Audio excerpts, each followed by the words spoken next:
Like the videos, you guys come in. I don't know what's happening. It'll blink, then it'll need to be reflipped. I don't know. But thanks for being here, everyone. Thanks for tuning in to Let's Talk About Immediate 21. We're going to get into a few hot topics, trending topics, a lot's going on. Yes, I know I'm a little later in the evening.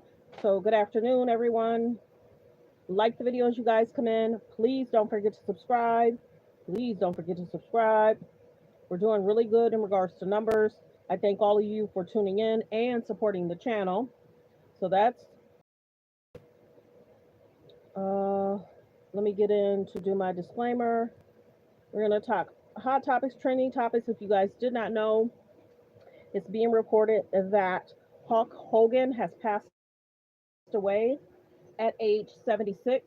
Hulk Hogan has passed away at age 76. Just give me a second.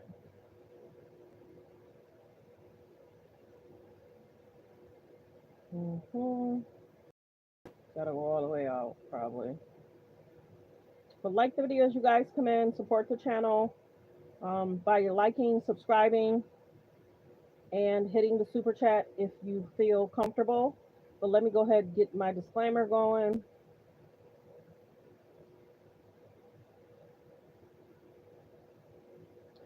Copyright disclaimer under Section 107 of the Copyright Act of 1976, allowance is made for fair use for purposes such as criticism, comments, news reporting, teaching, scholarships, and research. Fair use is use permitted by a copyright statute that might otherwise be infringing. All comments are alleged in our opinion and for entertainment purposes only.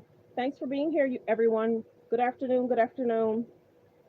Allow me a few moments to get these videos going. Many people are not surprised what's being talked about in the news. It's been going on for weeks, the distractions. Many people are saying different things. So we're going to get into that. Hold on. We're going to get straight to the videos.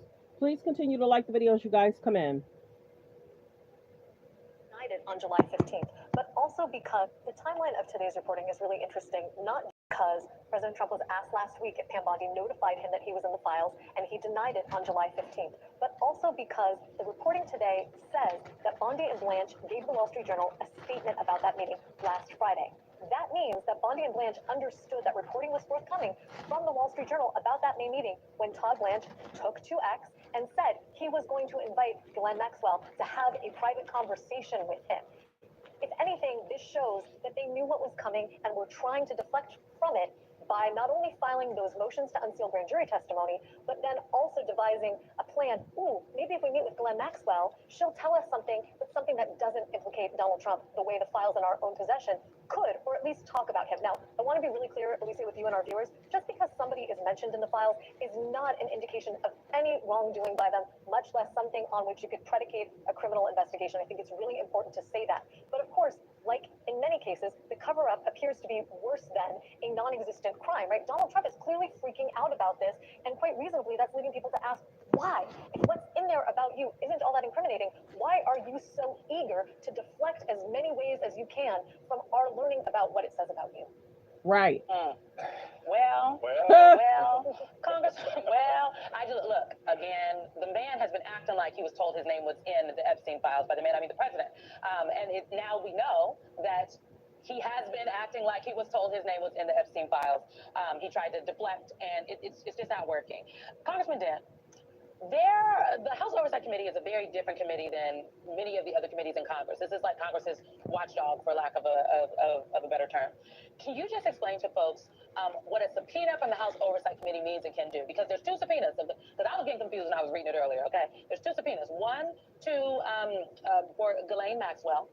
And it's my understanding that investigators from the House Oversight Committee could go and conduct that business and plan to do that in the coming weeks in Florida, in Tallahassee, where Ghislaine Maxwell is. And now this vote on the subpoena of the files from the Department of Justice. Well, yeah, I served on that committee for a few years, and a couple things. I've been involved with the issuance of subpoenas. But in the case of the interview with Ghislaine Maxwell, it's pretty clear that it seems that likely the professional lawyers on the committee staff would go to the prison and depose her, interview her there. It's not clear how many members would actually be there, if any. Maybe the chairman and the ranking member. And the other, I guess, is a broader subpoena requesting that these documents be released from the broader committee, separate from Ghislaine Maxwell. But that all plays out. But I suspect everybody will comply with these subpoenas. And I would if I were the administration. Lisa, the plot thickens. And, we're reaching the dog days of summer. You just never know. Every day there's another narrative coming out. Every day you find yourself sitting there looking at your phone like, not again, what more? It's just how this is. You have this sense that, the beat goes on, but the plot thickens. And that's the problem that Trump has. And I think very much to the question that's on the table, like, okay, if there's a there, why not just get it out in front? It's summer. Get it out now when people are at beaches and all this other stuff.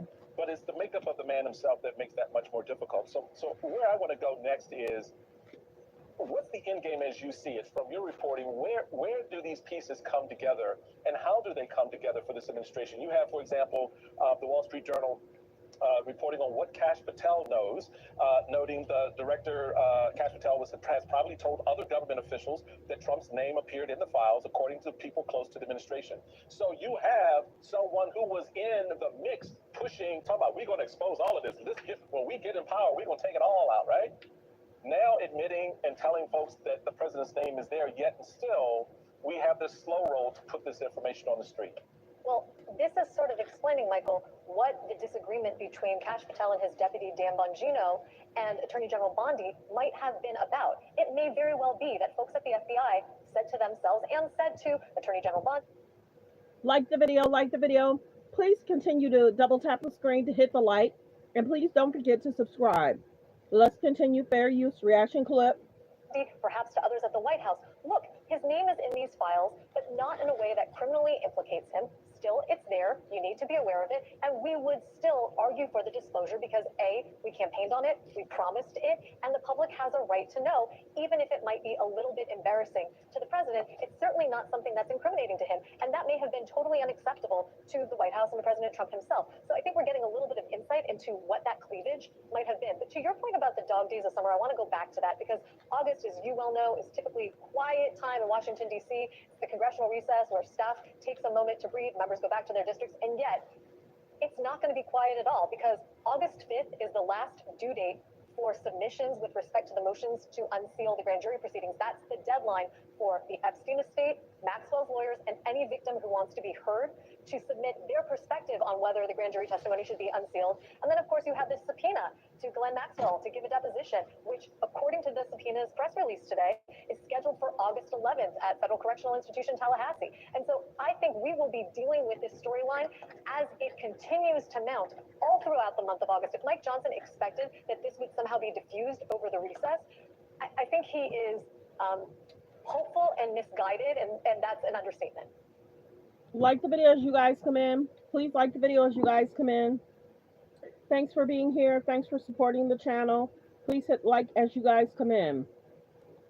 And please don't forget to subscribe. There's about 117 in the building. Please don't forget to subscribe, and thank you. Hold on, I'm gonna let this commercial go past. Fair use reaction clip.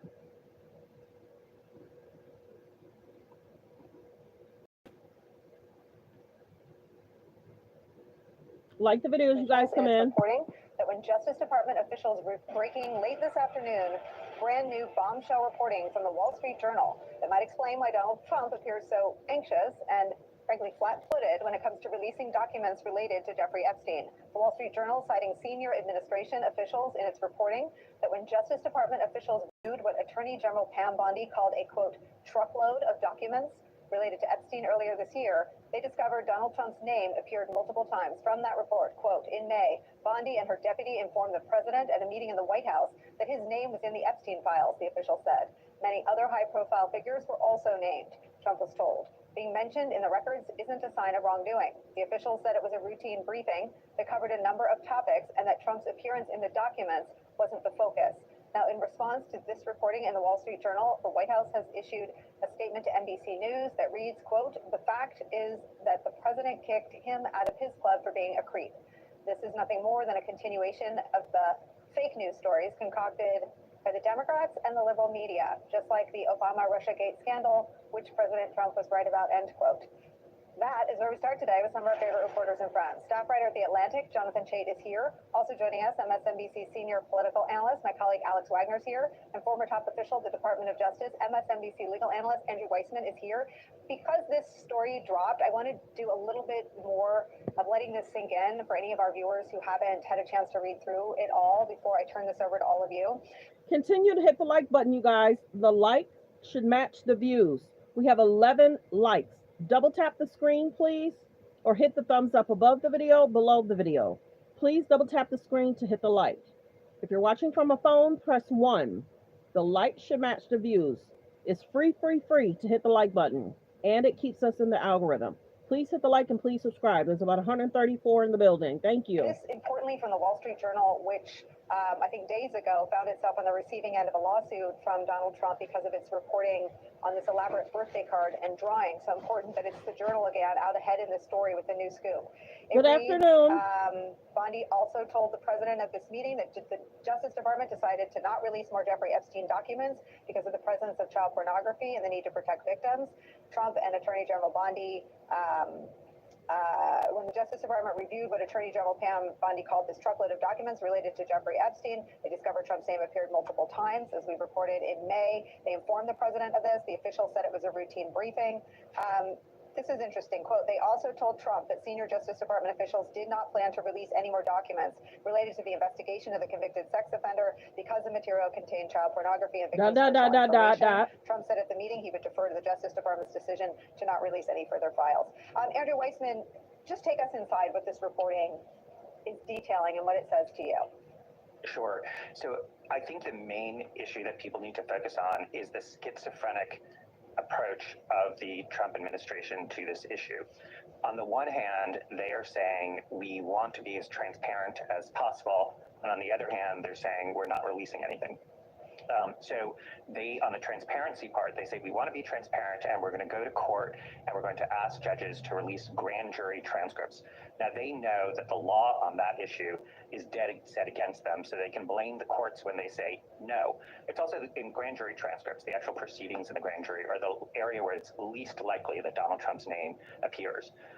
By contrast, the part where they are not turning anything over is all of the voluminous investigative material, which the Wall Street Journal now is reporting, something that we sort of assumed had to be true, but now the reporting is it is true, which is that material has Donald Trump's name in it. And of course, that shouldn't be surprising because there's so the two of them knew each other and socialized with each other. It doesn't mean that Donald Trump committed a crime, but his reaction to this is the thing that's probably the most telling because it certainly is he protests too much. But that material, and this is sort of the take home, I think, for everyone and when I think about this, is that material, the voluminous investigative material that the Department of Justice has, that can be turned over right now, today, this minute. There is no grand jury requirement that you go to court to turn that over. So here, if the Department of Justice and the Trump administration is saying, oh, we want to be transparent, that is information that they don't need to go to the court and turn over. We just saw them do that in the Martin Luther King Jr. files, turning that over. So you really are seeing this continuation of a schizophrenic approach, and the Wall Street Journal reporting gives you certainly a motive for why they are sort of, on the one hand, saying we're going to go to court, and the other hand, saying the stuff that's most likely to name Donald Trump, we are not disclosing. I mean, Alex, we also get a little bit of the timeline filled in. Let me read a little bit more from this new reporting in the Journal. This meeting, they write about, set the stage for the high-profile review to come to an end. Pam Bondi had said in February that Epstein's client list was, quote, sitting on my desk right now to review, end quote. Trump said last week in response to a journalist's question that Bondi had not told him his name was in the files. The administration didn't publicly announce the decision until weeks later, the Journal continues, on July 7th, when the Justice Department posted a memo to its website. The statement, which was unsigned, stated that a thorough review had turned up no list of Epstein's clients, no evidence that would lead to an investigation of uncharged third parties, and no additional documents that merited public disclosure. It said that much of the material would have been sealed in a trial to protect victims and to block the dissemination of child pornography. Your thoughts about how far this reporting goes in filling in some of the blanks? I was in an accident and I was injured. Like the video, fair use reaction clip. Please continue to subscribe, you guys. There's about 155 in the building. If you could please subscribe and thank you. Please continue to hit the like button, you guys. We have 17 likes and 155 people in the building. Please double tap the screen to support the channel, and thank you. Good afternoon. Good afternoon, Jean. How are you? Continue to hit the like button, you guys, so we can continue. Thank you. Continue to hit the like button. If you've already subscribed, thank you. Thank you, thank you. Let's get the likes up. The likes should match the views. 21, thank you. You can double tap the screen. YouTube makes it easy. Thank you. Let's continue. Fair use reaction clip. Enormously consequential. I think this is a huge stress test for Trump and his coalition, which, it's not all of MAGA, but it is Stuart Rhodes, it is Stephen Bannon, it is Michael Flynn, it is a certain significant portion of his base that is animated by this notion that the deep state and the dismantling of the deep state are job number one for Donald Trump. It's bigger than any tariff war or any social safety net program or even maybe immigration. For them, this is the animating sort of factor in their support for Trump. And it's why Stuart Rhodes said Donald Trump's life was spared during the assassination attempts. He was here to dismantle this elite cabal and open back up our democracy, right? I'm paraphrasing. And they believe so much in that deep state that I think up until this point, maybe even until this article, Nicole, they believe that Trump was shielding the deep state and the elite cabal and not actually maybe just covering his own butt because he was implicated in these Epstein files. And now there is definitive information coming from not the New York Times, not the Washington Post, but Rupert Murdoch's Wall Street Journal, the same man who owns Fox News, that Donald Trump's name is not only in the Epstein files, Donald Trump knew it, and Donald Trump lied to the public about that knowledge. That seems really significant. We say that, and we have this information alongside the Department of Justice reaching out to Ghislaine Maxwell. This would seem to tie their hands greatly in terms of what they can maybe offer her to help them out, because quite obviously it looks now like the president may be trying to hide something to protect himself and his own reputation. And if there is any deal, any pardon, anything with Ghislaine Maxwell, it will be in service to the president's own ends and not of dismantling the deep state. Well, it's so interesting, Alex. I mean, you start with Stuart Rhodes. You mentioned Stuart Rhodes, Mike Flynn, and Steve Bannon. They aren't just hardcore Trump. They aren't just hardcore MAGA. They are three. Be kind in the comments. I've had a long day. I'm here bringing the news. We generally talk. We're going to talk hot topics, trending topics. You don't like how I'm running the show? Go do your own show. Let's continue. Fair use reaction clip. Recipients of pardons.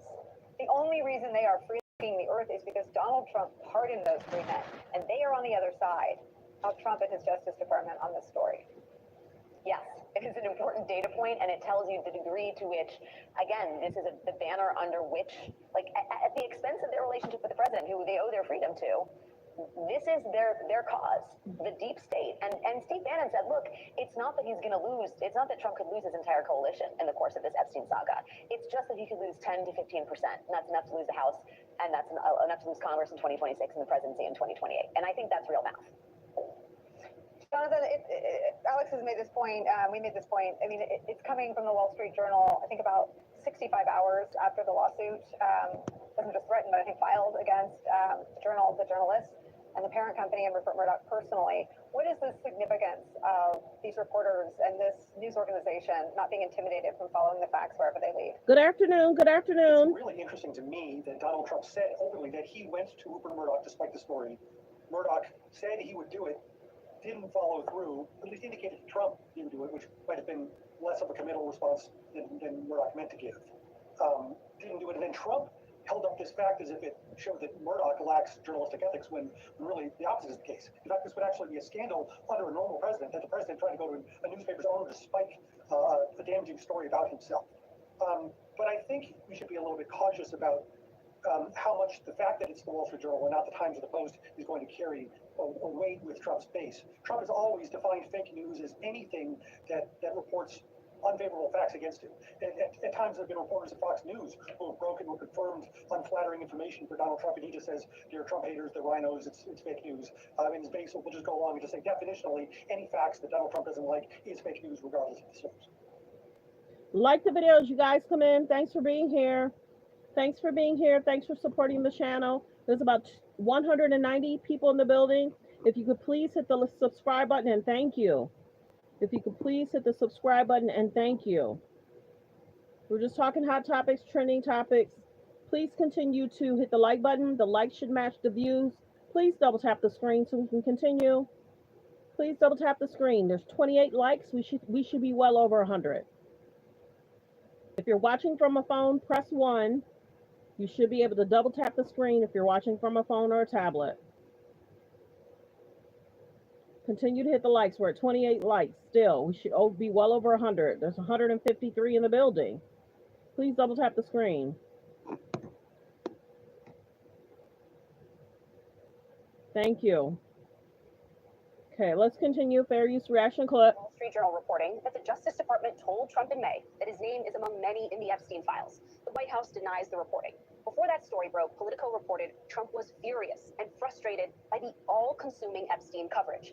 Allies reportedly describing the mood inside the administration as, quote, haunted. One person saying, quote, it's the first time I've seen them sort of paralyzed. Trump losing the ability to dominate the narrative, as Politico puts it. A White House ally saying, quote, they're the ones that opened the can of worms on the Epstein conversation. No one made them do this, which makes it sting even worse. Today, newly surfaced 2023 comments from FBI Director Kash Patel underscore how Trump allies helped fuel all of this. The same thing with Epstein's list. It's like, what the hell are these Republicans doing? Why is the FBI protecting the greatest pederast, the largest scale pederast in human history? Simple, because of who's on that list. Joining me now is Michael Cohen, host of the Substack channel @The Real Michael Cohen and the Mea Culpa podcast. He was, of course, Trump's former lawyer. He knows the guy well, but he's now a leading critic. He entered Trump's orbit after Trump's fallout with Epstein. He did not personally witness their interactions. But he writes this about the Epstein files in his Substack, quote, you can't redact the reckoning. If Trump is named, if any public official is named, the files must show it. Michael Cohen, thanks for being back on with me. Good to see you. So I guess you just said it there. The files must show it. Now we have this new reporting from the Wall Street Journal. Does this change the calculus for you as the story unfolds? No, it doesn't. Because, like I said on your show during the weekend, nice to have you here instead of Ari. Like I said on your show in the weekend, conspiracy theorists will never be satisfied. Meaning, no matter what is said, if you are a Trump supporter, it's all nonsense. If you are a Trump detractor, oh, Trump is guilty, he's guilty. I don't ascribe to either of those. Why? Because there's a file sitting on Pam Bondi's desk, the one that Kash Patel was just talking about, the one that we've all been talking about. There is a file of documents that have been put together by law enforcement agents for a multiple year investigation to Jeffrey Epstein. I don't want to start guessing. I don't want hypothesis. I don't want people's opinion. I want to see the facts. I want to see the documents. What if hypothetically he's named, but he's named in something that's innocuous, not criminal, not part of what Jeffrey Epstein is known for? Now, on the controversy side, what if hypothetically he's not? What if he's named in a negative manner? I don't want to guess which one, because again, if you like him, you go one way. If you don't, you go the other way. I just want to see the documents. They should release the file. And if the president wants to know what they need to do in order to put an end to this endless conversation about Jeffrey Epstein, release the file. Well, they must know that. And there's a reason why they haven't. See, you're doing exactly what I just said, right? You're coming up with an innuendo as to, or an opinion as to, well... I don't have an opinion. There are very valid reasons, because there are victims and survivors who are at the center of this story. There's about 227 in the building. Can you please subscribe and thank you? We're trying to hit 50K and thank you. Please subscribe and thank you. Let's continue. We know that there's imagery of child pornography involved, so There's certainly no scenario in which 100% transparency is like humanely possible. 100%. And but these victims should not be exposed to more harm and pain than they've already gone through. But you can redact it. But here's the thing, though. You know, you just spelled out what option they have to make people feel that there's more transparency here. But what we're learning in this reporting, right, is that in May, Bondi and her deputy informed the president at this meeting that his name was in the files. But then last week, when asked by a reporter, has Bondi by any chance told you your name's in the files? But he lied. Yeah, listen, is that the Why first do time? that? Is that the first time that that he scenario, ever did? right, where they just said, well, you know. He said, is that the first time? Like the video, fair use reaction clip. Like, yes, they were friends at one point, so his name's in there, but it's not anything, you know, untoward. And if I was there by his side, that's the answer I would have told him to say. So he's just getting bad advice because you're not there. Probably, but horrible advice, because, again, all it's doing is fueling the conversation. They are their own worst enemies right now. They are the ones that are fueling this conversation. They like to turn around and say, oh, it's the Democrats, as you showed in your teaser. This has been something for years now that Republicans have been on the attack, that this is all about some elite Democratic cabal of child sex traffickers and pedophiles. No, that's not what it is. And now they have to deal with the consequences of their actions. Okay, so take us inside the head of Donald Trump. What's he thinking right now? Well, I'm sure he's angry because he wants this to go away. There are important things that he wants to talk about. More important to him, may not be important to us, but there are You mean more. like the MLK files and Sure. baseless allegations Or the against big Obama? beautiful bill, or the tariff win that he just claims that we got over, Japan and so on. There are things he wants to talk about. But I will tell you what MAGA Mike Johnson just delivered for the president by now releasing the House on an early, by the way, at our expense, the taxpayers. Right. What he did is he gave him a lifeline that this isn't going to go on, and they're not going to talk about this all the way till September 2nd when they return. And so it's not now in front of him as it would be tomorrow or Friday or Saturday, because eventually there's nothing else to talk about. The House can't do anything. What I would have done, I was speaking with Joe Walsh on my Substack. We do a live on Wednesdays. You know what they could have done? They could have actually stayed in the House. All you need is one member, and they can't close it. And then stay for 4 hours. Let another member come in 4 hours, and then 4 hours. And find a Republican. Find one Republican, 2 Republicans, 4, 10, because we know which Republicans, especially the MAGA ones, don't want to see this go away. They want to see the file. So what they could have done, get them and then bring it to a vote themselves. Instead, they just lose these opportunities again and again. And again, the Democratic leadership really needs to step it up. Well, they're going to have opportunities because, I mean, yes, their colleagues will come back in September, but we now know that Maxwell's going to be subpoenaed or deposed in August. There are all these other fronts. And what do you think she's going to do? Do you think that she's going to be able to speak? I say she If might I were be her, I able would to. only speak if I got something out of it. So. Well, I agree, but I don't believe that she's going to be able to speak. She has an appeal going on right now. Like the video, like the video. There's about 305 in the building. If I can please get all 300 people to please subscribe. We're trying to hit 50K by the end of in the next 2 weeks. We're trying to hit 50K by the next 2 weeks. Please subscribe and thank you. Please continue to hit like and thank you. And so her lawyers, Let's and I know continue. that they're very good, should probably turn around and say to her, just take the fifth on everything. You have an active case going on. In fact, it's actually improper that they're subpoenaing her because they're putting her in a position to harm herself. Wow. Wow. That was interesting. Like the video as you guys come in. Like the video as you guys come in. I appreciate everyone for being here. Please subscribe as you guys come in. Hold on. Please subscribe as you guys come in. And thank you. Good afternoon, everyone. I hope everyone's having a great day. Let's continue. Fair use reaction clip. And as the name suggests, their job is to oversee federal law enforcement. That's what they do. Wait. I hit something wrong. Sorry. So in the House, there is a subcommittee on federal law enforcement. It's a part of the Oversight Committee, and it's one of the many congressional subcommittees you may have never heard of. And as the name suggests, their job is to oversee federal law enforcement. That's what they do. One of the interesting things about the committee is that its Republican members are a murderer's row of sorts, of complete and utter MAGA fanatics. I mean, this must be a committee that Trump's most loyal supporters in Congress are begging for help to get on. Because here's who's on it. There's Arizona Congressman Andy Biggs, who said last year that the #1 job of Congress was to get Trump reelected. There's South Carolina Congresswoman Nancy Mace, who is so enthralled with Trump, she's asked him to build another so-called alligator Alcatraz immigration prison in her home state. There's Pennsylvania Congressman Scott Perry, who played a key role in Trump's efforts to overturn the 2020 election results. And there's Colorado Congresswoman Lauren Boebert. And for that one, I'm just going to leave it at that, because you know certain who she is. Now, as we all know, Republicans control Congress, which means they outnumber Democrats on every committee and on every subcommittee, like this one. So this is not the kind of committee that you would expect to defy the president's wishes. But earlier this evening, that is exactly what happened. It started when the ranking Democrat on that committee, Congresswoman Summerlee, forced committee Republicans to confront their own hypocrisy, which is raging right now, on the issue that has consumed Trump's presidency. Right now, Speaker Johnson is helping Donald Trump block the release of all the files relating to child sex trafficker Jeffrey Epstein. If you want to take a stand against child trafficking, let's do it together. Rep. Biggs has said we want to get rid of it. Rep. Mace has stated, I believe we need answers on Epstein. Rep. Perry has written to Pam Bondi on Epstein saying the American people deserve answers and justice. Rep. Boebert said we deserve the truth about the Epstein files. So I hope my Republican colleagues will join me in supporting a motion to subpoena the Department of Justice to release the Epstein files. I hope my Republican colleagues will join me in supporting a motion to subpoena the Department of Justice to release the Epstein files. Couldn't be more clear than that. Now, just a few hours later, most of the Republicans on that subcommittee followed her lead.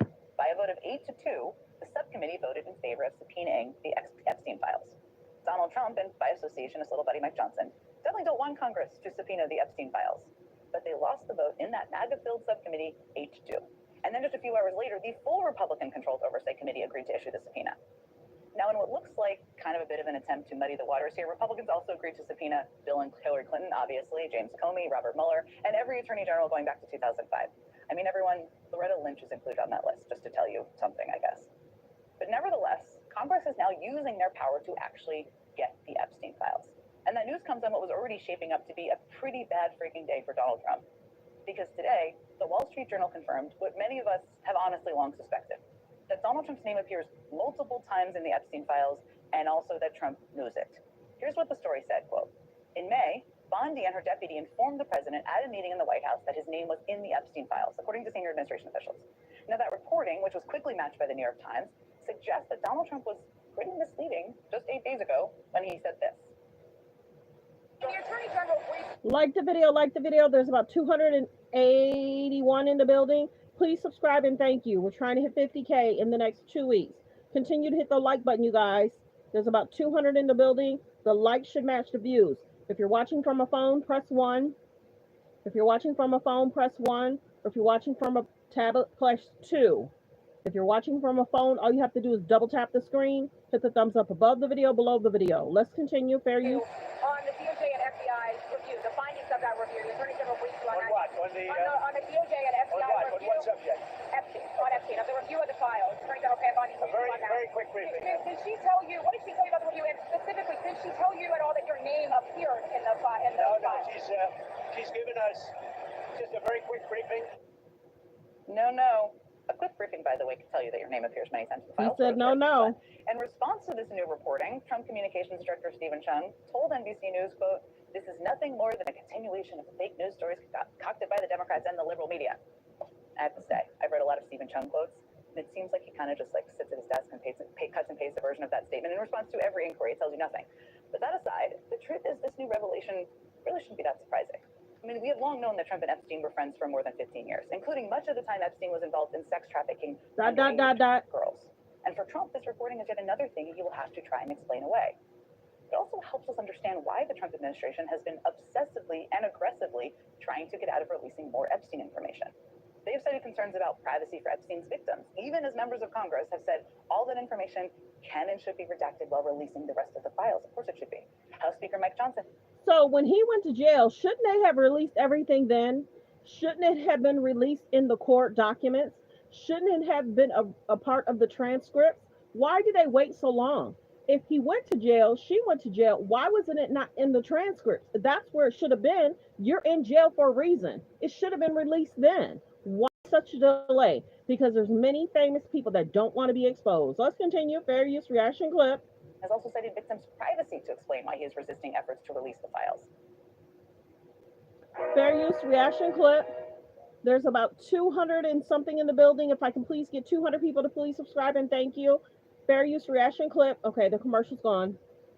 Transparency. We also understand the other part of that duty is that we have to protect innocent victims, okay? Now, that's the line you hear with a straight face from Trump and many of his allies. It's not about protecting Trump, everyone. It's about protecting the victims.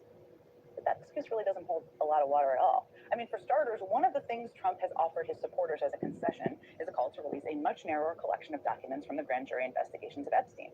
Those documents not only have less information than the full Epstein investigation, they're also harder to release. But, and here's the important part, those grand jury documents also include information about Epstein's victims. So releasing them instead of the full files because of concern for the victims makes absolutely no sense. Doesn't make it, their argument makes no sense. In fact, one of the things the Justice Department is required to do in order to release those documents is to notify all of the victims who might be impacted by the release. But this week, 2 separate federal judges told Trump's lawyers that the court has not received any letters on behalf of the victims. In other words, basically, despite claiming that they're very concerned about Epstein's victims, the Trump administration does not even appear to have taken the legally required steps of reaching out to those victims who could be impacted if these files are released, if the grand jury files are released. And Trump has repeatedly shown us he doesn't care about child sex trafficking victims in general. Outside of this, I mean, in April, the Trump administration cut grants that fund court-appointed advocates for abused children. In May, the Trump administration announced it was getting rid of a Justice Department task force that targets human traffickers. And this last week, Trump gutted a State Department office that works to combat human trafficking around the world. Wow. In other words, this Trump only seems to care about child sex trafficking victims. Wait, let's go back. He doesn't care about child sex trafficking victims in Did y'all hear all the different programs that's been cut? Let me replay that.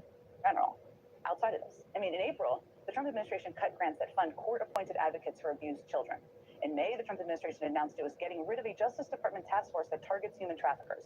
And this last week, Trump gutted a State Department office that works to combat human trafficking around the world. What? In other words, Trump only seems to care about child sex trafficking victims when it helps him keep the Epstein files from coming out. That's pretty much the only time.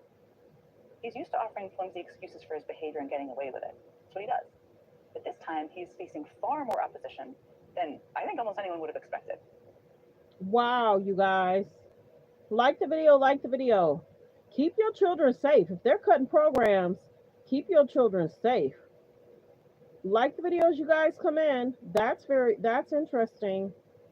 That is interesting.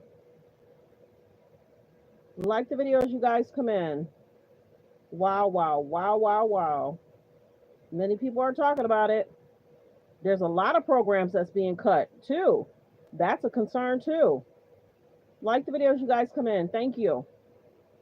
We got about 129, 46 likes. Let's get the likes up.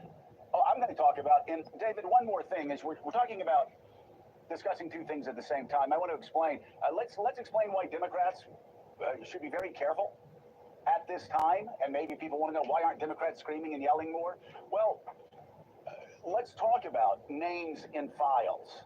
How names being in files are not enough. Let's talk about, I'm going to talk about in this era, the original sin, which was James Comey. I believe it was on July 3rd, 2016, came out and said, we don't have enough information to indict Hillary Clinton, but then went on to indict her in a press conference for 30 minutes. It was outrageous. It's something that the head of the DOJ should never do. He once again put himself into the election 10 days before the election and wrote a letter that was sure to help Donald Trump again, him bending over backwards, trying to be fair, when in fact he was once again, putting his hand on the scales of this election. And so talk about why, even though MAGA world wants to happen, you don't just release DOJ files because they have people's names in it, again, filled with hearsay, filled with gossip, filled with people trying to get even with others. Look, I think we should release all the files that are reasonable and lawful to release. Those are keywords, reasonable and lawful to release. And the reason why you have those qualifiers is exactly what you explained, that these investigations sweep far and wide, and they include a lot of extraneous information. Sometimes it's not even relevant to the investigation at all, against a backdrop. Because let's remember, before all of this story changed the way it has changed, MAGA was very, very clear. Release everything and arrest everybody on the list. Release everybody, release everything, arrest everybody. That's not how it works. That's not how it can ever work. At the same time, however, there are a lot of unanswered questions about the original prosecution, about Jeffrey Epstein, about his connections, about his money. All of those things are unanswered questions that do deserve answers. So therefore, there should be a reasonable, law-abiding investigation that includes reasonable, law-abiding releases. Instead, what the Trump administration is trying to do is to essentially say, move along, nothing to see here, after many of the people who are saying move along, nothing to see here, had been saying for years, release it all. This is going to wreck the Democratic Party. This is going to wreck the global elite. And then it turns out, oh, Trump's name is in there. Now, we don't know all the context. We don't know if it indicates criminality. We don't know what it indicates. There's so many things we don't know. But then all of a sudden, we learn that Trump's name is in some of these documents, and release, shockingly, becomes so much less urgent, and we got to focus back on Russia and a fake version of the Russia scandal. So there's so much of this that doesn't pass the smell test. And by the way, the Wall Street Journal, applaud their courage. How many institutions have we seen cave? How many institutions? They've been sued for billions, and they're still out there doing the reporting. I mean, they deserve credit for this.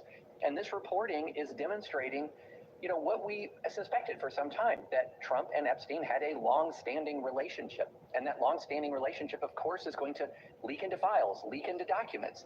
And so the Trump administration does not want to be talking about this. They absolutely do not. So it's Russia, Russia, Russia again. Russia, Russia, Russia. And maybe they should release Maxine's files or lists. She was helping or assisting. Maybe she has a lot of emails and laptops and messages and stuff. Sometimes guys don't get their hands dirty when it comes to this situation. They'll give it to the assistant. Maybe she has a lot of information. Maybe they're suppressing her information of what she has. So I'm wondering if she has information that should be released as well. They should be stating both release hers and his. Let's continue fair use. There's about 164 in the building. If I can get 164 people to please subscribe, we're trying to hit 50K in the next 2 weeks. Please continue to hit the like button, you guys. Thank you. The like should match the views. Can you please double tap that screen so we can continue? I shouldn't have to keep asking. I really shouldn't. But I have quotas I have to meet. Super chats are welcome. $3, $5, anything is welcome.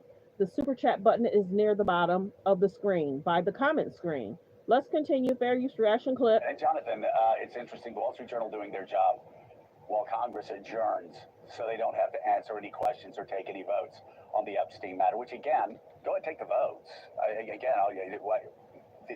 We've been talking about why this information shouldn't be released.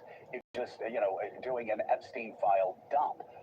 But again, Mike Johnson, adjourning the business of Washington, adjourning the business of America to try to avoid having his members answering questions and taking votes. Yeah, and of course there's sensitive material there that shouldn't see the light of day. Underage women in there, other people's names in there. That is pure hearsay. So that, of course, has to be factored in here. And you're right, Joe. First of all, credit, again, let's say it again, to the Wall for their fearless journalism here in the face of intimidation. And let's also recall that it was just a week ago, President Trump fielded questions on the White House lawn whether or not the Attorney General, Pam Bondi, had said that discussed his presence in the list with him. He said flat out no. If you're thinking like about the video, buying or like the selling a video. house anywhere. There's about 116 in the building. If you can please hit the like and thank you. Please hit the like and thank you. And please subscribe and thank you. Now, the reporting contradicts that. That appears to be the president less than honest in that moment. So, Allie, as Joe just mentioned here, the Congress is gone. Speaker Johnson adjourned the Congress. They wouldn't have to do this. This is clearly such a story that they're so worried about for the president, for Republicans, that they'd rather skip town, close the government, if you will, rather than face it. But before they left, they did do something. The House Oversight Committee will subpoena the Justice Department to release all unredacted files pertaining to Jeffrey Epstein. So tell us about that and what we might learn. And it does seem, though, this is a moment, at least in narrow ways, that some Republicans are willing to defy President Trump. Yeah, wow. This is the moment that they found to defy the president. We'll see, of course, if it endures over the course of August, because Republican leadership's thinking here is that they had to skip town a little bit early because they knew that Republicans and Democrats together would have the votes that they needed if they were to bring a resolution that would compel DOJ to release the Epstein files to the floor. If they did that, Republican leadership would see that resolution pass. That is not what they want. So what we're watching the speaker do here is try to buy the White House and the Department of Justice some time. While he's doing that, allowing lawmakers to leave town early, we've seen a little bit of action on the committee level, and that's partly why I think that leadership's thinking that August and time will kind of fade this issue from the headlines is probably not going to bear out as the right way of thinking, because you're going to see on August 11th now the House Oversight Committee do a deposition with Ghislaine Maxwell. That's one of the pieces that will end up following. The other piece of this is that a subcommittee voted to subpoena DOJ records on this. The important thing to remember there is that that subpoena is not ultimately going to lead to just a public release of these documents. That's going to mean that the committee has them, they can read them, and then you have to rely on the members to either vote for that to become public. Who is broke is F. I know they're not talking about me, because I only do this for fun. Real talk. I don't even know if you're trying to talk about me. I don't know who you're talking about. Like the video as you guys come in. Like the video as you guys come in. We bring news here. Hot topics, trending topics. And we debunk stuff over here, while other people are doing clickbait and making a false narrative. Let's continue. Fair use reaction clip. For them to figure out other means of releasing what they find in that, but still a way that Democrats have been able to. And I think that David is right that it's sort of a balancing act for Democrats here, who have done a good job of trying to kind of nudge this story along at any point where it seems like it could die. They've done a good job of keeping it in the headline. So that's an example of where they did well on that. But then the other thread that's going to follow them through back to September is this discharge petition, which all it needs is the time to mature and ripen. And right now, it looks like they have the number of signatures that they would need for that discharge petition to force Republican leadership's hand when they come back in September. So I think it's wishful thinking that this is just going to go away with time. Interesting. A lot going on. If you guys, let me see. Hold on one second. Like the video as you guys come in. Like the video as you guys come in.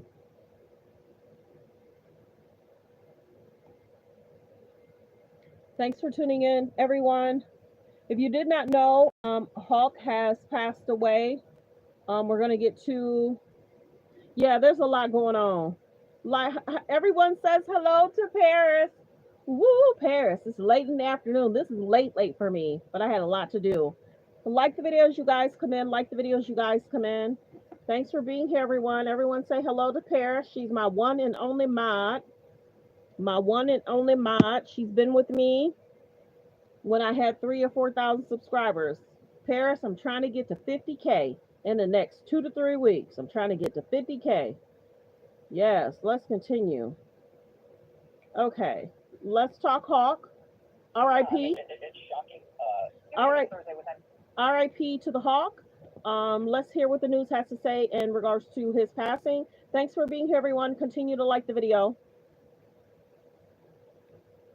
Breaking news. Just within the past hour, TMZ reporting wrestling legend Hulk Hogan has died at the age of 71. So far, no cause of death has been reported. The TMZ says paramedics responded to his Florida home this morning for a call about a cardiac arrest.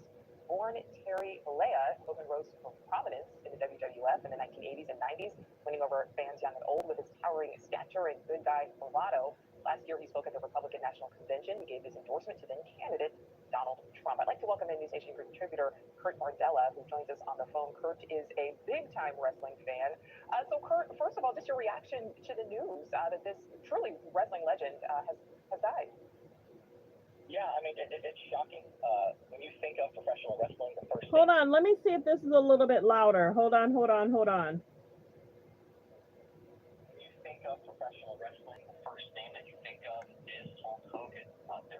No, they're both. There is no modern-day global appeal. If not for the success of Hulk Hogan in the 80s and the 90s, he's the person who put wrestling on the map and really helped make that transition from quote pro wrestling to sports entertainment to where we are right now. He was the very first wrestler to ever break into mainstream pop culture. He was at the forefront of turning the business from a regional entity that was managed by multiple people to a television-driven enterprise. Hello from Michigan. Of when then WWF came up with MTV, as MTV came onto the air in the 80s, and then rock and roll wrestling every Friday night. He was the centerpiece of Saturday Night's Main Event on NBC that aired when. Good afternoon, everyone. Thanks for being here. Continue to hit the like button, and thank you. Saturday Night Live went on hiatus during the summer. He was blockbuster. He helped create the largest attended indoor event in sports history at the time, headlining WrestleMania 3 against Andre the Giant. We do not have what we have right now with WWE on Netflix, with selling out arenas and stadiums all over the world, if not for Hulk Hogan. And Kurt, what was publicly known about his health issues? Because his current wife, Sky, as we reported just a few weeks ago, she was denying rumors he was in a coma. So was there some public knowledge that maybe he wasn't doing so well? There were a lot of rumors, a lot of chatter that he wasn't doing well. Just a week ago, there's a lot of conversations about his health, that it had taken a turn for the worse. He had started minimizing public appearances. He wasn't being used as much on programming in the way that he had been just even a year and a half ago. And so, it certainly wasn't shocking that his health was not in great condition. I don't think anyone knew that it was as dire, obviously, as it turned out to be. But it is something that in wrestling circles, certainly there's been a lot of conversation about Hulk Hogan's health for the last couple of weeks. Yeah, and Kurt, I mean, Hulk Hogan was not without controversy. I mean, we have to mention that as well. Back in 2015, he was scrapped by the WWE after a 2012 radio interview surfaced where he was allegedly using the N-word. So can I just talk about that controversy? Yeah, there has been no shortage of controversy surrounding Hulk Hogan, and at times it has caused him to kind of lose his relationship with WWE, but he had kind of fallen back into good graces. Certainly the resurgence of Donald Trump helped pave the way for him being a lot more, I think, accepted. Again, speaking as you noted in the intro at the Republican National Convention, he had a deal with WWE to promote his beer brand, actually, that airs. I just saw the commercial on Monday on Netflix while watching Monday Night Raw. So, he has had his ups and downs, and I think that's part of it right now. When you look at just the immediate reaction on social media, there are those who are not wrestling fans. Good afternoon. Who are talking more about his political leanings, talking more about the last decade of his life, being more vocal, appearing with Republicans, supporting Donald Trump, and not being as familiar with the legacy that he had from the 80s and the 90s in pop culture. So there are kind of two sides to the Hulk Hogan coin. The side of people like me who grew up watching him tell everyone every week, say your prayers, eat your vitamins,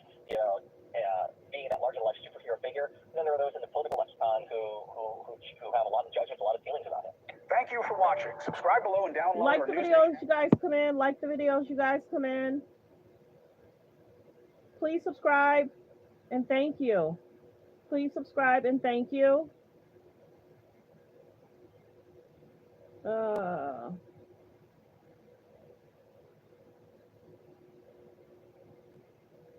Thanks for being here, everyone. Thanks for being here. Hold on one second.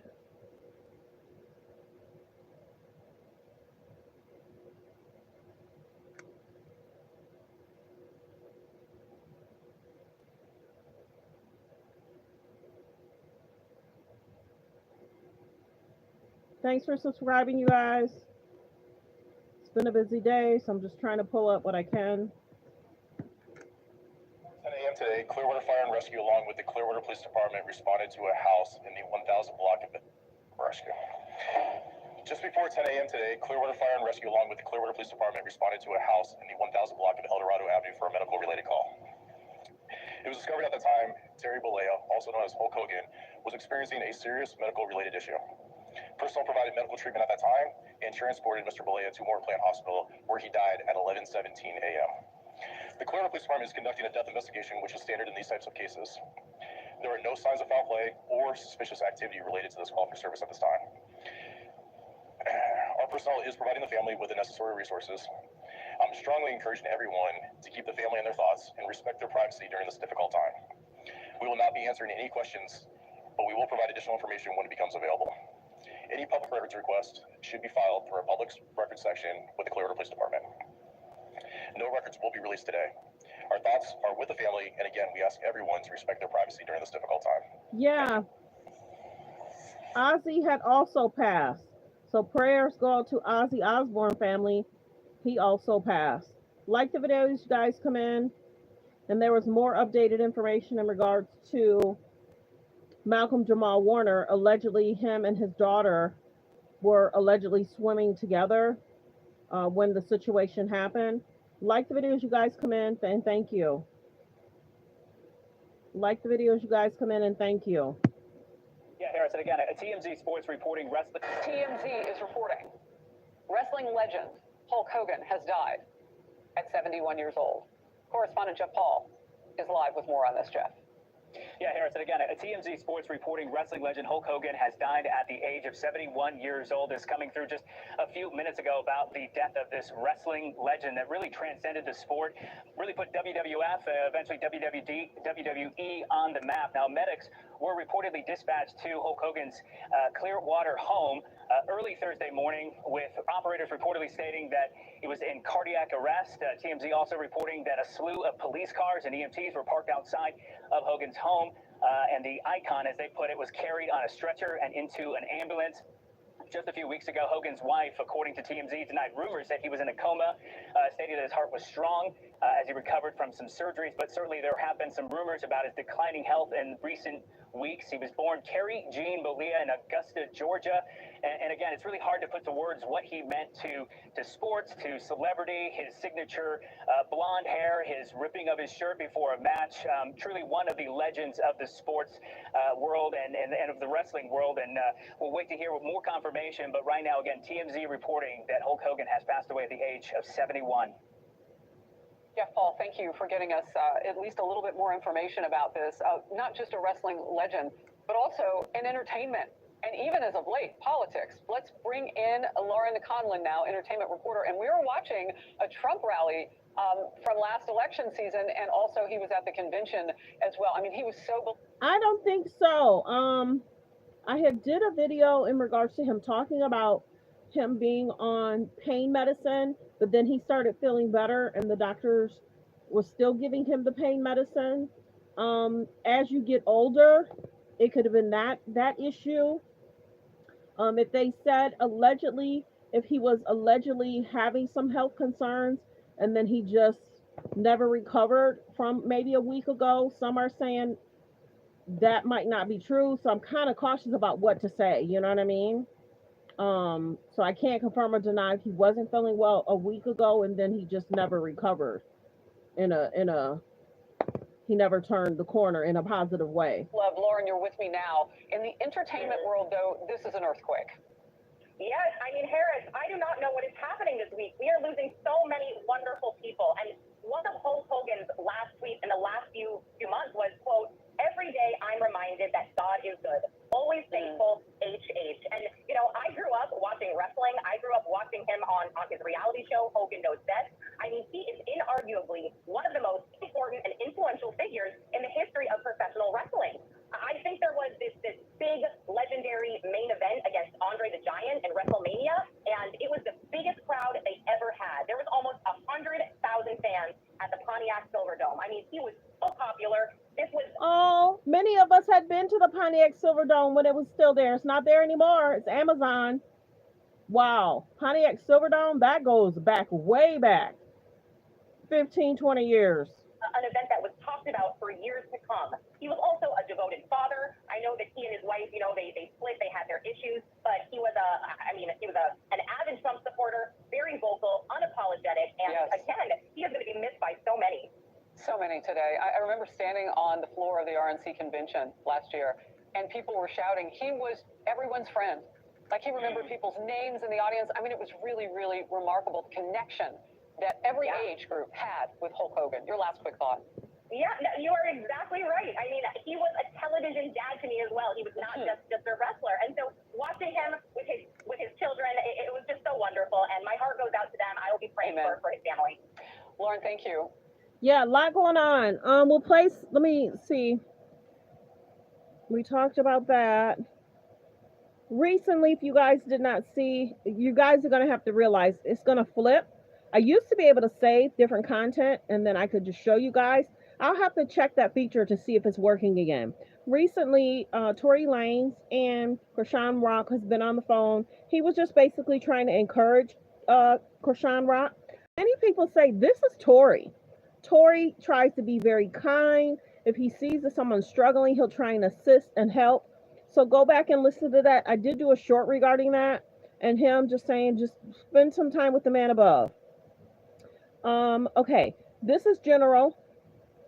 Shaquille O'Neal says Klay Thompson and Megan possibly won't last longer than 6 or 7 weeks. I don't know. I want to play this clip, but YouTube be funny when I be trying to hook y'all up. So, yeah, we'll see. Some are saying, is this a PR stunt?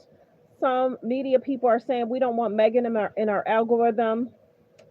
We talked about Malcolm-Jamal Warner. They're stating that the daughter, his 8-year-old daughter, might have been with him while they were swimming. They were able to get the daughter off on shore safely, but unfortunately, Malcolm was pushed out further and further, and they were not able to revive him, and they tried for a while. Hold on, not going there. Elon, something else.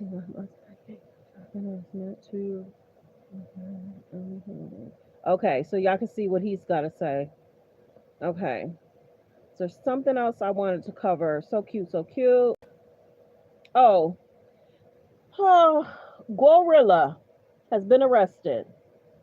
While I was at an appointment, I actually watched the video. Gorilla. I can't confirm or deny, but didn't I see that she was arrested sometime either this year or last year? But yeah, she's been arrested, y'all, in Georgia. Well wishes to her. Wow. Yep. So I think the video's out there of her arrest. Let me see. Okay, can't go there. Yeah, we talk about Malcolm. I did do a few shorts regarding that. So like this is saying that his 8-year-old daughter was swimming with him and they were able to rescue her, and unfortunately he had passed. I'm not certain if they say she had those things around her arms and just the riptide just took him, you know what I'm saying? Be careful, y'all, because allegedly they're saying signs were everywhere in regards to the riptide. So my prayers go out to his family. Let me see.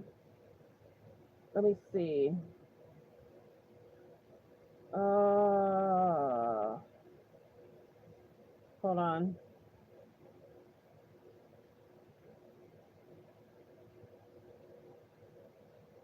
Like the video as you guys come in. Please subscribe to the page as you guys come in. Being a woman, it's a lot. Hold on.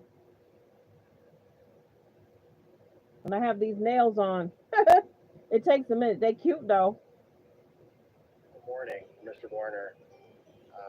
Had surf lessons with his family. I spoke with one of the lifeguards in Costa Rica. He reveals Malcolm's. Today, there are heartbreaking new details. Like the video. Drowning of Malcolm-Jamal Warner. In the morning, Mr. Warner had surf lessons with his family. I spoke with one So of the there were lifeguards surf in Costa lessons. Rica. He reveals Malcolm's 8-year-old daughter was also rescued from the water. There was a gentleman, I believe, from Nicaragua that was there with a practice surfboard and was able to get the daughter out. He put her on the surfboard and was able to kind of push her close enough to shore. She was okay. They found Mr. Warner pretty quickly. They could see a shadow on the bottom of the seafloor, pulled him up and put him on top of the surfboard and gave the 5 respirations. That was not successful. There were 2 other doctors that were there. They worked on Mr. Warner for at least 30 minutes, and then he was unfortunately pronounced dead. And the other man who was in critical condition, how is he doing? My understanding is that he's recovered and he's fine. How does something like this happen so quickly? Once you go under, it can happen within seconds. As soon as you ingest water or you panic, that's when you sink. That day, the remote public beach had only a few dozen surfers, so volunteer lifeguards patrolled other locations. Wow. Would it have been a different outcome if there had been a lifeguard on duty that day? 100%. Having the personnel is what's critical. This would have been avoided. If you could send a message to his wife right now, what would you say to her? I'm extremely sorry for her loss, our loss. I wish we would have been there. Today, Malcolm's body was released to his family to be flown back to the U.S. The Cosby Wow. Show alum was intensely private, never sharing his wife or daughter's names. But as we saw in our many interviews over the years, they were always on his mind. We have a 3-nager, just turned 3, so she's an official 3-nager. We are a nanny, we are a playmate, we are everything. You're tired. You're tired. Oh my gosh. Yeah. In production. I hear that she goes, Mommy! Our daughter runs the house. So cute. Aw. So sad, you guys. Like I said, the first day I did the video, I was emotional because I kid you not, he basically really looks like two of my family members. 2 of my family members he favors a great deal. And This morning, fans and this is what's interesting. I don't try and get into personal stuff, but I actually saw that family member and I really didn't want to mention it, you know, so they had an amazing day. So I just didn't want to mention that and kind of, but it's interesting that I had been thinking the day before and then I saw that person that kind of favors him and I didn't bring it up because they were having an amazing day. I'll just say that. So shocking it's death sad. of Malcolm-Jamal Warner, the actor best known as Theo Huxtable on The Cosby Show. Costa Rican officials say Warner drowned Sunday afternoon in the province of Limon. According to investigators, the 54-year-old was swept away by the sea's current before bystanders were able to pull him out of the water, but he had no vital signs. I'll be in my room, Suzanne. Warner was just 14 when he landed the role that would cement his place in television history, playing the lovably naive Theo Huxtable on The Cosby Show. Look at these ladies. Yeah, because those lifeguards are going to warn you that the riptides are even more brutal than normal. So if they were taking some type of lessons, that person might have just wanted the money. But the lifeguard would have said, hey, you guys, try not to go in that area. Try not to, you know what I'm saying? From above, I can see the waters are brutal. You know what I mean? So that's sad that there was no lifeguards around. And they said it was around mid-afternoon, 12:30, 1:30, or 2. So there should have been midday. I could see if it was like 10 or 11 in the morning, but that's sad. It's sad that the daughter is going to remember what transpired with her father. It's so sad. I can't even imagine. Over 8 seasons, Warner's coming-of-age antics became a favorite among fans. How did you like the real world? Well, it's a lot tougher than I thought it was. But you know what? So am I. Warner stopping by today. Thank goodness they were able to save the daughter. But the daughter needs a dad. And could you imagine the wife, if she was at the hotel? I'm not certain if the wife was on the beach or she was at the hotel. I'm not certain. I'm not really hearing different things. I'm hearing that him and the daughter were together. The wife might have been on the beach as well, or she was back at the hotel. So don't quote me on that. I'm not certain. just before the show wrapped in 1992. The show has given me a wonderful opportunity to be able to grow and to be able to kind of show what I can do. He later addressed the show's complicated legacy after its star Bill Cosby was accused and convicted of sexual assault. That conviction later overturned. The effect that it had on Black people worldwide. Yeah, I really feel for the family as well. Every time I listen to different clips, I hear that his daughter was there, which I didn't know. I'm hearing that they have the flag up now, but it's like after the fact. You should have had the flag up prior to. You know what I'm saying? But there is signs out there, and they do warn people in English and different cultures. They warn people about the riptides. So prayers go out. People, be careful when you're out swimming. Be careful when you're out swimming. And then some hotels will have a swimming pool as well, but some people like the feeling of the sand in their feet. So prayers go out to Malcolm-Jamal Warner, his family, his daughter. I couldn't imagine what his daughter is feeling and thinking. Now they're trying to get his body back to the United States. Baby, wow, on vacation. You know what I mean? Prayers go out to his wife and his daughter. I could not imagine losing a spouse. I couldn't imagine. On vacation? Oh, like the video, you guys. Like the video as you guys come in. Hold on one second. Oh, I got to hit the button.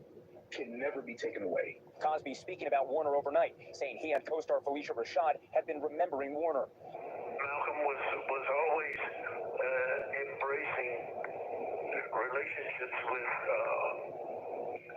everybody he worked with. After his early success, Warner kept acting, including alongside Tracy Ellis Ross in Read Between the Lines. On Monday, she wrote, "My heart is so, so sad. You made the world a brighter place." Beyond his on-screen career, he also worked as a poet and musician, even earning a Grammy. Just last year, he launched the Not All Hood podcast, looking at the experiences of Black Americans, and reflected on today about his life after early fame. And I've got my head on straight, my soul and dignity is intact. Like, I've had a really wonderful journey. In one of his final Instagram videos, Warner sending an uplifting message to his fans. Just wanted to remind you, as I remind myself, that no matter what's going on, there's always a reason to smile. Always a reason to smile. And I'll be back soon. Authorities say I do have the video posted in my shorts in regards to one of his last videos. How is the daughter? They were able to get her back on shore. For sure, they were able to get her back on shore. There was another gentleman that was hospitalized, and I guess they're saying he's doing better. So 3 situations happened that day. Malcolm, the daughter, was saved, and then there was another gentleman that was rushed to the hospital, and I guess he's recovering. it appears that Warner died from asphyxia immersion, and the source close to Warner says all signs point to this being a tragic accident, as the actor's wife he is does now look trying like a to get very his nice body man. back to the United States to prepare for a funeral. Savannah. All right, Jesse, thank you so much. And for so The day it happened, Paris, I lost it. I lost it. I couldn't stop crying. And I don't normally, because it's like you think of people that, look like, it's just a sad thing when people pass away like that. Let me see if there was anything else I wanted to talk about. I think I had a post that showed how many people had passed. There's the Hulk situation. I think I had a post that showed how many people passed within this month. Let me see. There's the picture of him, cardiac arrest. Yeah, here we go. This is a picture of people that's passed this month. You guys, this is a lot. Like the videos, you guys come in. Like the videos, you guys come in. Within 1 month.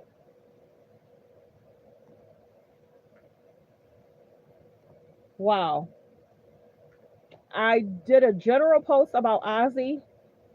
I did a post about Malcolm, the singer, Connie. Not certain who she was. When I saw this, I was like, I thought I saw that he had passed, but then I wasn't sure. But then, of course, they're posting it. Julian. Yeah, that's all within 1 month. Normally, they say it happens in threes, Baby, there's more than 3.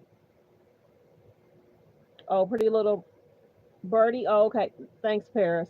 Yeah, it's so sad, you guys. That's a lot of people in 1 month. That's a lot of people. And then, of course, you hear about certain stuff. Like the Hawk had heard about Malcolm, maybe if he was alert. And then, of course, Ozzy probably heard about Malcolm. And then a few days later, Ozzy did.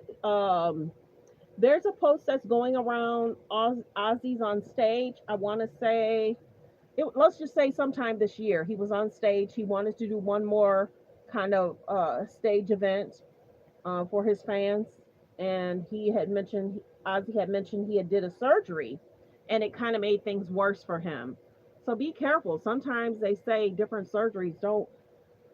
I don't know. Sometimes they say different surgeries sometimes make certain situations worse. So consult with your doctor. And the month is not even over. Yes. So prayers go out to the friends and family. It's a lot. Okay. So we talked about Malcolm. We talked about what's going on in regards to politics. I've only been covering it because people want the information. Like I said, in regards to the list, I would imagine Epstein should have a list, and so should his assistant. She would probably have a list. And then, of course, there's the flight log. So, a lot going on, y'all. And I do what I can to bring you guys what I can. So, oh, you didn't see I'll go past it again so you can see the names. Like the videos, you guys come in. Like the videos, you guys come in.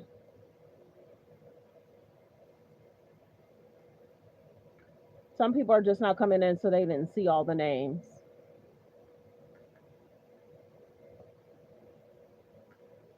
Man. And like we said, the month's not even over.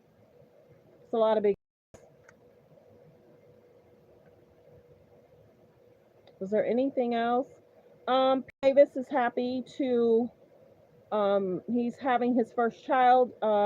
He seems to really like this young lady and says she's basically like a beautiful person. I hope to be the dad that I hoped I would have had. So he's talking to E! News. You can go listen to that. And he's basically saying she's one of his favorite people. That's really nice. If you're gonna have a child, you better have a child by somebody you care about, and that's somebody that's kind and considerate, so you don't have baby mama drama. Everybody's somebody. That's right. So there's this. I would love to play it, but you guys can see. Will it allow me to play it? Y'all can read it because I don't need this one thing not giving me the green sign. So they're basically asking what type of friendship did he have with the orange guy, and he's basically saying he really don't want to get into it. He'll rather plead the fifth. I'll do it again. Personal relationship.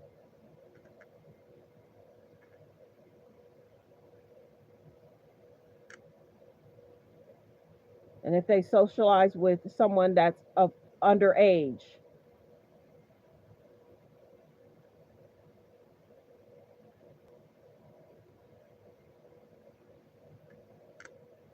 See, so there's that.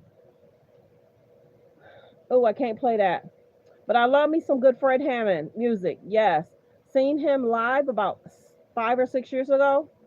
Huge fan. Was there anything else? No, I don't want to go too far because there were certain things I don't want to be flagged about. Okay, you guys. Fair use. Focus on healthy, safe relationships. Oh, okay. That's okay.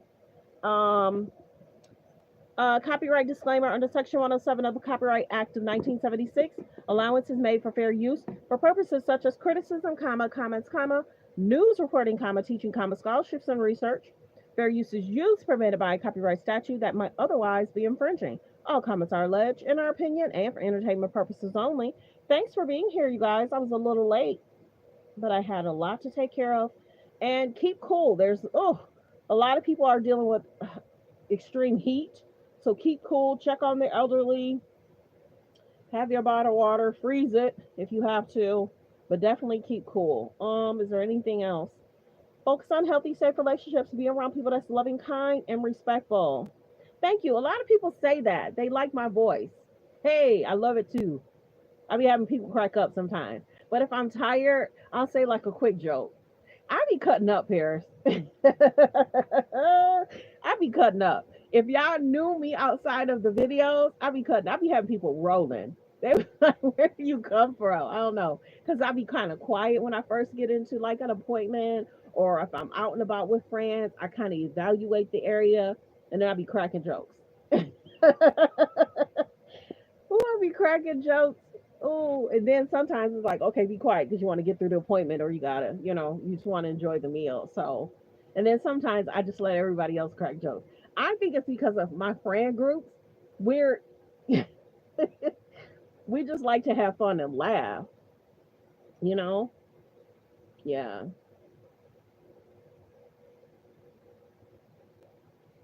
Yeah, I be crying. And I'm kind of serious on here. Every now and then, Paris will tell you, every now and then I'll start laughing or I'll say something, but certain situations we cover are so serious. Yeah. Yeah. Good, clean fun. One of our friends, I think I had said that the other day, they were trying to people watch. It's like, no, we're not doing that. Talk about yourself. I want to.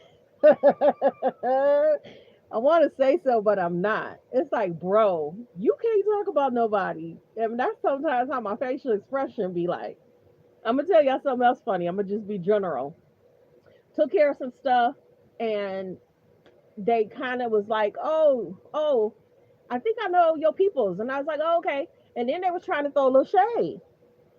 They're trying to throw a little shade, like, oh, that person think they're so handsome, or that person think they're so cute, and they are. I just know you ain't talking about my people. You cross the desk looking like that, and you trying to shade my people? Oh no. See, I'm bunny, so I try and I try and be careful because my tongue is sharp. My very kind, very considerate. But if you throw shade to my peoples, though, no, So then, of course, I called the person and I was like, yeah, they tried to throw shade. And I was like, oh my goodness, I know you said something. People just don't know. So I was like, yes, I did. I cut them off. Don't be throwing shade to my fam or my peoples. Yeah, there's a fine line. In Paris, I had to tell myself, wait a minute. Calm down, calm down. Let them finish. And then I was like, hold up. Good person, good heart. And that always start off that way. Good person, good heart, kind, considerate. That person literally goes above and beyond. I used to do what they do. Very kind, very considerate. So when they was trying to throw shade, I was like, I just know you not. And Paris, I could say a lot right now, but I'm not. I'm not. I'm be kind. I'm be kind. I'm be kind. But yeah, I be getting people straightened out. Mm-hmm. Saw them 2 weeks ago and they just waved. I was like, hi. Don't be throwing shade at my peoples or my friends. So anyway, yeah, I'm a character outside of here. Oh, for sure. Hulk Hogan has passed away. We just did a video about 15, 20 minutes ago. We talked about what the news is talking about. Yeah, we just did a clip that showed how many people have passed this month. Man, we went from the Diddy trial to several people just passing away. We went from the Diddy trial to several people passing away. And I try and post what I can when I can, but my goodness, the Malcolm-Jamal Warner, that one took me out. That one took me out. Because like I said, two people I know favor him in a big way. Two people I know favor him in a big way. And I saw that person the next day. And I just stared at them like, thank you, Jesus, thank you, Jesus, thank you, Jesus. You're here. My goodness, I want to say something, but we're having a good moment, So I read the room, I keep the vibes up. I don't try and bring the vibe down. So if they would have said something, then I probably still wouldn't have said, you favor him. You know what I mean? I keep the vibe strong. So Yep, yep, yep, yep, yep, yep, yep, yep, yep. Yeah, keep the vibe strong. So, yes, you guys, I appreciate y'all. I'm about to relax. I've been going and going and going since 8 o'clock this morning. Baby, it's been a long day. So I appreciate y'all. Focus on healthy, safe relationships. Be around people that's loving, kind, and respectful. Don't be around no jokers. Don't be letting people throw shade at you, trying to bring you down, mess up your day, try and talk about your people's. Check them. Check them. Listen first. But just see what the vibe is. And if, like I said, that person is very kind, very considerate. Make sure that goes first. They're very kind, considerate. Don't be trying to throw shade. Yeah, I'm funny. I am my boo, my baby. Like, please don't, please don't be saying that. Please, please, don't go there. Don't go there. I see the look on her face. Don't go there. And then I'll breathe, and he say, "Oh, good. She took a breath, so she might be okay." My boo, my baby, know my face. But I'm always trying to walk in love, because sometimes people be wanting a reaction. I don't give it. Mm-mm. I be trying to walk in love, y'all. Real talk. Mm-mm. Because people need that. People need that consideration. And sometimes people will try and test you to see what your reaction is. And sometimes I'll be like, not today. Have a good day. And I walk off. You don't want to talk? No, I don't know you. I am something else certain days. I'm something else. So it just depends on what's going on. But yeah. But yeah, you guys, have a blessed week. Hopefully today it'll cool down a little bit. And hopefully the next few days it's gonna cool down. I literally want to literally put my bathing suit on and go dip in the pool. I do. I do. I really do. I do. But I probably won't. It's hard to walk it out. But I have to, because sometimes you could tell somebody not right upstairs. You can kind of hear in the conversation, like if they want to start something, and it's like, not going there with you. Yep, have a good day. Yep, bye. I'm something else. Now, back in the day, I would probably, but now it's like I don't give a lot of stuff my energy. I don't give a lot of stuff my, and if I don't know you, I just don't want to talk. Since I talk for a living, I don't want to waste my breath on general conversation if it's not going to benefit, or I feel like certain people, if they're older, I'll conversate with the older people because they want it, they need it. But in certain conversation, people just want to talk to me because I be smiling. And then I don't know if y'all go through this. I'm funny today. Sometimes when I go out, I don't know why they think I work at places. It's like I got on regular clothes like you. Do I have a vest? Do I have a tag? No. I'm shopping just like you. And they say, "Oh, okay, I'm sorry." Yeah, so I'm cautious. I'm cautious. I'm cautious. And then just like, "Oh, your smile is nice. I just thought you worked here because I thought you worked here because you were smiling at me. I'm just smiling to be smiling. I may thought your hair was cute. I might have thought your outfit was cute, but yeah, I used to get that a lot. And sometimes I could be literally standing next to my boo my bae. Can you help me? This lady was literally saying I need to get in the dressing room. Well, go ahead. No, literally, can you open it for me? I don't have a key. I have a coat on. I don't work here. Oh, I'm sorry. I told you once I didn't work here. But yeah. Yeah. But I still try and be nice though. Yes. Yes, you guys. So have a great day. Be blessed. A lot going on in the news. We talked Trump the first, I'd say, 45 minutes to an hour and what's going on. Yeah, I be having my boo my bed crack up and my friends. But then sometimes it's like, come on, say something funny, do something funny. It's like, I'm tired. I don't feel like doing, I'm not comedy. I'm not getting paid to be on nobody comedy stage. I'm not here to entertain y'all today. Nope, I'm be quiet. Y'all go ahead. So it just depends. Yeah, so I am something else, Paris, for real. Real. Okay, you guys, I appreciate y'all. Be blessed, be kind, be respectful. Goodbye. Have a great day.